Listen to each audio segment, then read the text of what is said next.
Siji, loro, telu, papat, lima. kalian ngantuk? Iya. Kalian lapar? Iya. Butuh hiburan? Iya. Menawi panjenengan sedaya butuh hiburan supaya dados boten ngantuk, monggo disimak yel kelompok 3. Artinya Mbak Dea, kalau kalian butuh hiburan dan gak ngantuk, ayo simak kelompok kami, yaitu kelompok 3.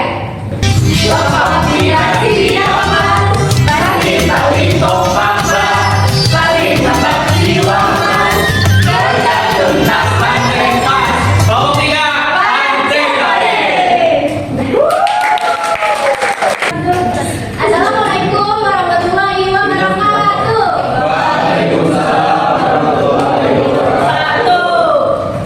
Di sini kami dari kelompok 3 akan membawakan materi presentasi yang judulnya perencanaan toko online di marketplace. Materi pertama yaitu analisis pasar yang akan dibacakan oleh Jody. Analisis pasar. Yang pertama itu ada target pasar, kelompok konsumen yang memiliki kebutuhan dan karakteristik serupa yang menjadi sasaran utama pemasaran suatu produk. Untuk dapat menentukan target pasar secara tepat, terlebih dahulu dilakukan segmentasi pasar, segmen demografis, biografis, psikologis, dan perilaku. Yang kedua ada analisis kompetitor. Adalah proses mengidentifikasi, memahami kekuatan, kelemahan, serta strategi dari pesaing di marketplace. Langkah pertama dalam analisis kompetitor adalah mengidentifikasi siapa saja pesaing utama dalam pasar, baik kompetitor langsung maupun tidak langsung. Kemudian analisis SWOT, dan yang terakhir menentukan strategi dalam menghadapi kompetitor. Pemilihan produk di toko online. Pertama, kriteria pemilihan produk. Pemilihan produk adalah langkah awal yang krusial dalam perencanaan toko online. Beberapa kriteria yang perlu dipertimbangkan dalam pemilihan produk antara lain. Yang pertama ada permintaan pasar. Produk yang memiliki permintaan tinggi cenderung lebih mudah terjual.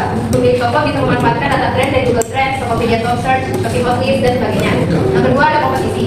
Produk dengan kompetisi yang terlalu tinggi bisa menyulitkan bisnis pemula. Oleh karena itu, penting mencari ceruk pasar atau produk dengan persaingan sedang. Yang ketiga ada margin keuntungan. Pilih produk yang memberikan pada keuntungan cukup dengan memperhitungkan biaya pokok, biaya iklan, ongkos kirim, dan potongan platform. Yang keempat ada ukuran dalam produk. Produk yang ringan dan tidak terlalu besar akan lebih hemat dalam biaya pengiriman serta lebih mudah disimpan dan dikemas. Yang kelima ada produk tidak musiman. Idealnya pilih produk yang dapat dijual sepanjang tahun agar bisnis tetap stabil. Yang terakhir ada legalitas dan keamanan. Pastikan produk yang dijual tidak melanggar hukum atau peraturan marketplace seperti menjual barang terlarang, palsu atau berbahaya. Yang kedua ada searching produk. Searching produk adalah proses mencari dan mendapatkan produk yang akan dijual kembali di marketplace. Ada beberapa model searching yang bisa dipertimbangkan tergantung pada modal dan bisnis strategi. Yang pertama dari seller, membeli produk dari distributor atau supplier dengan harga grosir lalu dijual kembali dengan harga eceran. Biasanya stok harus dimiliki sendiri. Yang kedua ada dropshipper. Ini adalah model tanpa stok, di mana penjual hanya memasarkan produk dan supplier yang mengurus pengiriman. Ini cocok untuk pemula dengan modal ketepatan. Yang ketiga ada produk handmade. Ini adalah produk buatan sendiri seperti kerajinan, makanan, atau fashion custom. Modal ini memerlukan kreativitas dalam produksi. Yang terakhir ada importir, yaitu produk dari luar negeri yang kemungkinan mendapatkan barang dengan harga murah, namun perlu memahami regulasi dan impor. Selanjutnya adalah tutorial pembuatan toko online marketplace. Sebelum mulai, aku nanya dulu nih, siapa yang di sini pernah belanja online di toko Shopee atau Tokopedia? Aku. Jualan di Shopee. Ada kan jualan? Kalau banyak sih yang belum jualan ya. Pertama, pastikan sudah punya akun Shopee pribadi. Kemudian ke akun saya, pilih mulai jual. Kedua, mulai pendaftaran. Ketiga, verifikasi data diri dengan mengisi foto KTP, nama toko, nick, dan lakukan verifikasi wajah. Yang keempat, jangan lupa pilih setujui semua syarat ketentuan dan lanjut. Yang kelima, masukkan informasi toko dari mulai nama toko, atur alamat jasa pengiriman, masukkan email dan nomor telepon bisnis. Kemudian pilih lanjut dan upload produk, sertakan deskripsi produk dengan detail dan pilih kirim. Sekian dan terima kasih. Selanjutnya adalah strategi pemasaran. Yang pertama adalah promosi di marketplace. Langkah-langkah strategi seperti optimasi produk, promo dan flash sale, iklan, berbayar marketplace, dan review dan tracking. Yang kedua, promosi di media sosial.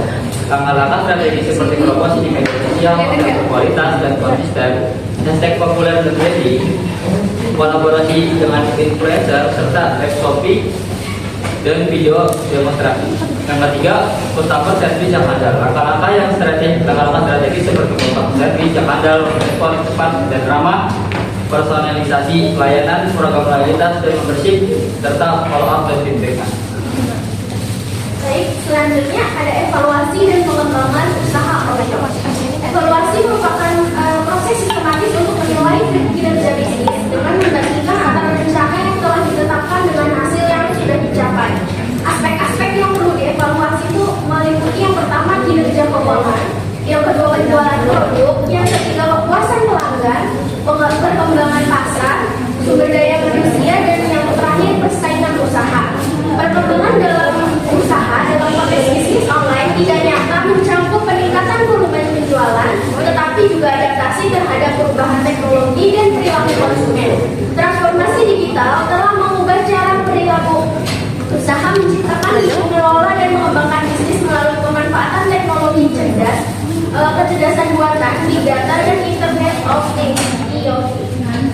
Baik, sekian materi yang dapat kami sampaikan. Selanjutnya, Kata-kata hari ini Mas Tata. Naik beca apa kota tua? cakep. Beli goreng 5 ribuan. Yang diam-diam dari tadi ketawa, coba tunjuk tangan, punya pertanyaan. Yang mau ditanya. Ya, saya mau menjawab pertanyaannya Afli tadi, bagaimana strategi pelaku usaha kecil dapat bertahan di marketplace yang ini mendominasi brand besar dengan modal iklan yang besar. Yang pertama itu menawarkan produk yang unik dan berkualitas. Produk memiliki nilai tambah seperti keunikan desain atau bahan yang berkualitas. Yang kedua, memanfaatkan media sosial dan pemasaran digital. Kan media sosial dan pemasaran digital itu gratis, jadi bisa digunakan aspek mungkin. Yang ketiga, menjalin hubungan personal dengan pelanggan. Jadi biar loyal gitu loh ke pembelinya, jadi datang lagi ke store kita. Yang keempat, mengoptimalkan penggunaan marketplace yang kayak tadi bisa menggunakan Shopee begitu untuk mempercepat, terus pelanggan juga bisa dari mana aja. Itu sih itu aja sih. Jadi menjawab pertanyaannya itu bagus. Bagaimana penerapan model STP secara simultan dapat menentukan keunggulan segmen online di marketplace yang kompetitif? Penerapan model STP atau segmentasi targeting positioning secara simultan sangat efektif dalam membantu toko online meraih keunggulan bersaing di marketplace yang kompetitif. Contohnya pertama ada segmentasi. Nah, segmentasi itu memiliki tujuannya. Tujuannya itu memahami siapa pelanggan potensial dan bagaimana perilaku mereka di marketplace. Yang kedua, targeting atau penentuan target pasar. Dari hasil segmentasi, toko memiliki segmen yang paling menguntungkan dan sesuai kapabilitas. Nah, tujuan dari targeting itu fokus pada segmen yang paling berpotensi loyal dan menguntungkan. Yang ketiga, positioning atau penempatan citra merek di pasar. Nah, tujuan dari positioning itu membedakan toko dari pesaing dengan keunikan yang jelas dan relevan dengan target pasar. Jadi saya akan menjawab pertanyaan dari Siska Ayu. Pertanyaannya, menurut kalian strategi promosi apa sih yang harus disiapkan sejak awal untuk memperkenalkan toko online? Strategi yang harus disiapkan sejak awal tuh membangun identitas brand dulu, seperti tentuin nama logo, tampilan, visual visual, nama, visual yang menarik bisa konsisten bisa jadi lagi. Selanjutnya kita buat akun bisnis di platform seperti Facebook, TikTok, Instagram, WhatsApp, melalui konten menarik seperti foto, video, dan testimoni pelanggan.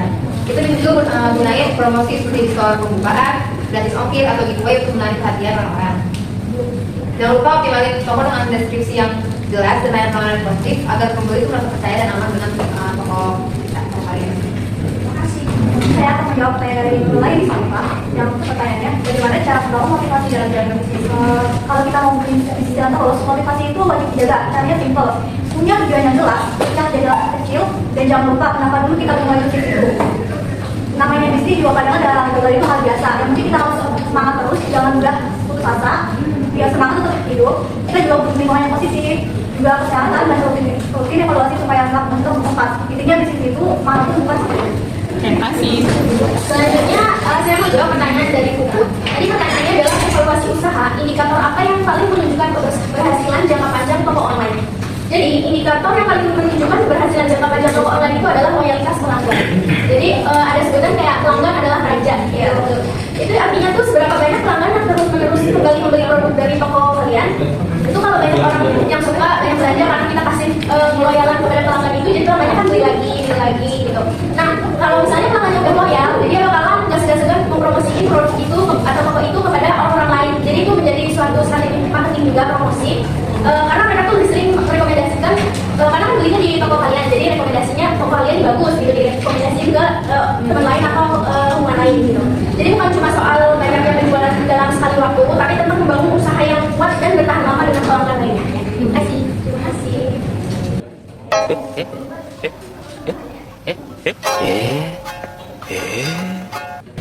Baik, jadi kesimpulannya itu keberhasilan toko online di marketplace bergantung pada analisis pasar yang cermat, pemilihan produk yang tepat, membangun toko yang profesional, dan penerapan strategi digital yang optimal. Evaluasi dan pengembangan usaha secara berkelanjutan menjadi kunci untuk mempertahankan daya saing.